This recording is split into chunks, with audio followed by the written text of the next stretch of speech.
Hello everyone, स्वागत है आपका अपने चैनल लर्न ब्रदर्स पे।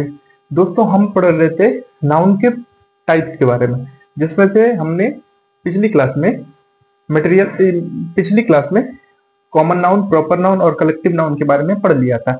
आज है हमारा टॉपिक मटेरियल नाउन। पिछली क्लास में हमने इसके बारे में पढ़ा था, और वीडियो ज्यादा लंबी होने की वजह से इसका एक सेपरेट क्लास ले रहे हैं, ठीक है, ताकि आप लोग बोर ना हुए और पढ़े। तो पहले ये जानते हैं मटेरियल नाउन क्या होता है। मटेरियल नाउन होता है द्रव्यवाचक संज्ञा, जिसको हिंदी में क्या कहते हैं, द्रव्यवाचक संज्ञा। द्रव्यवाचक संज्ञा क्या होता है, आप लोगों में से बहुतों को पता होगा द्रव्यवाचक संज्ञा क्या होता है।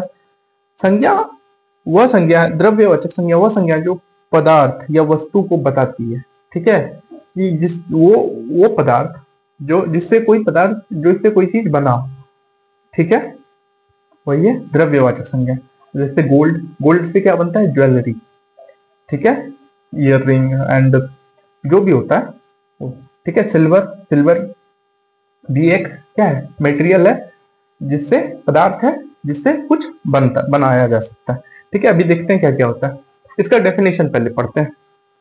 इसका डेफिनेशन क्या है, a material noun names the matter और substance from which things are made, यानी जिससे चीज बना होता है, जिससे क्या बना होता है, कोई पदार्थ बना होता है, ठीक। एग्जाम्पल में देखेंगे गोल्ड सोना से हम लोग बनाते हैं, सिल्वर चांदी, वुड लकड़ी, कॉटन रुई और पानी, ठीक है, और आयरन। ये सब हमारा क्या है, मटेरियल नाउन का एग्जाम्पल्स है, ठीक है। मटेरियल नाउन समझ में आ गया। एक बार और हम समझते हैं मटेरियल नाउन क्या है। A material nouns name the matter or substance from which things are made, यानी मटेरियल नाउन वह संज्ञा है, मतलब द्रव्यवाचक वह संज्ञा है जो वस्तु या पदार्थ को बताता है कि उससे बना हुआ है, ठीक है, कोई चीज बनी होती है। जैसे गोल्ड से अभी बताएं ज्वेलरी, वुड से बना दिए बड़ा सोफा, और वाटर है और आयरन है, ठीक। इन सबसे आयरन से क्या बनता है, जैसे कोई ब्रिज बना, लोहे का ब्रिज है, ठीक। तो क्या उससे वो बना हुआ ऑब्जेक्ट है। जैसे मान लेते हैं ये मार्कर किससे बना है, प्लास्टिक का। तो क्लियर, यहां तक समझ में आ गया। अब हम पढ़ते हैं, इसके बाद पढ़ेंगे एब्स्ट्रैक्ट नाउन के बारे में। अब हम लोग पढ़ेंगे एब्स्ट्रैक्ट नाउन। एब्स्ट्रैक्ट नाउन हमने पढ़ा है, हिंदी में क्या कहते हैं उसे, भाववाचक संज्ञा, ठीक है। एब्स्ट्रैक्ट नाउन को हिंदी में कहते हैं भाववाचक संज्ञा। भाववाचक संज्ञा क्या होता है, भाववाचक संज्ञा वह है जो किसी का गुण, विचार, अवस्था या भावना को दर्शाता है, उसको भाववाचक संज्ञा कहते हैं, ठीक है, उसको भाववाचक संज्ञा कहते हैं। क्लियरली। अब ये चीज इंग्लिश में क्या है, an abstract noun names an idea, quality, feelings और state something that can not be touched, ठीक है।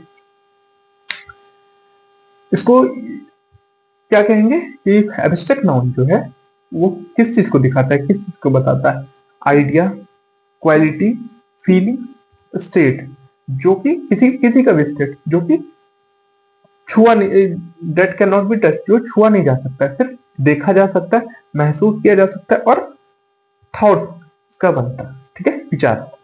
क्लियर। एब्स्ट्रैक्ट नाउन ना छू सकते हैं ना देख सकते हैं, ओनली कैन फेल्ट और थॉट, ठीक है। एग्जाम्पल देखेंगे इसका।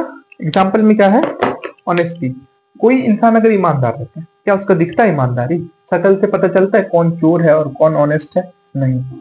ईमानदारी एक फीलिंग्स है, ठीक है।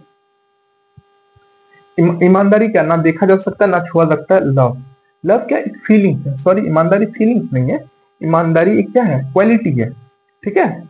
और लव, ये जो लव है ये क्या है, फीलिंग्स है, ठीक, फीलिंग्स है, ठीक है। अब कोई किसी से नफरत करता है, क्या उसको दिख जाता है कि वो उससे हेट कर रहा है, नहीं, दिखता नहीं है, वो बस लोग महसूस करते हैं कि अच्छा उसके अंदर नफरत है मेरे लिए, ठीक है। करेज क्या होता है, ये साहस, ठीक है, साहस किसके अंदर कितना है दिख जाता है, वो साहसी है, उसके चेहरे पे लिखा रहता है कि वो साहसी नहीं, सेम एज विजडम। ठीक है चतुर। और इसको क्या कहते हैं हिंदी में? बुद्धि। किसी का तो दिखता नहीं है। क्लियर? ये था हमारा एब्स्ट्रैक्ट नाउन, जिसको हिंदी में कहते हैं भाववाचक संज्ञा। होप ये अच्छे से समझ में आया होगा आप लोगों को। अगर आपको इनमें से कोई डाउट होता है या कोई किसी के मन में कुछ सवाल होता है तो आप कमेंट में कह सकते हैं। ठीक है, तो ये अपना था नाउन का पूरा पार्ट, जिसको हम लोग एक्सप्लेन किए एक एक क्लास में, और सिंगल सिंगल टाइप को अच्छे से एग्जाम्पल के साथ इंग्लिश डेफिनेशन और हिंदी में समझने के साथ साथ। ठीक है, अगर इतना समझ में आ गया तो वीडियो को लाइक करें, चैनल को सब्सक्राइब करें और अपने दोस्तों के साथ शेयर करें।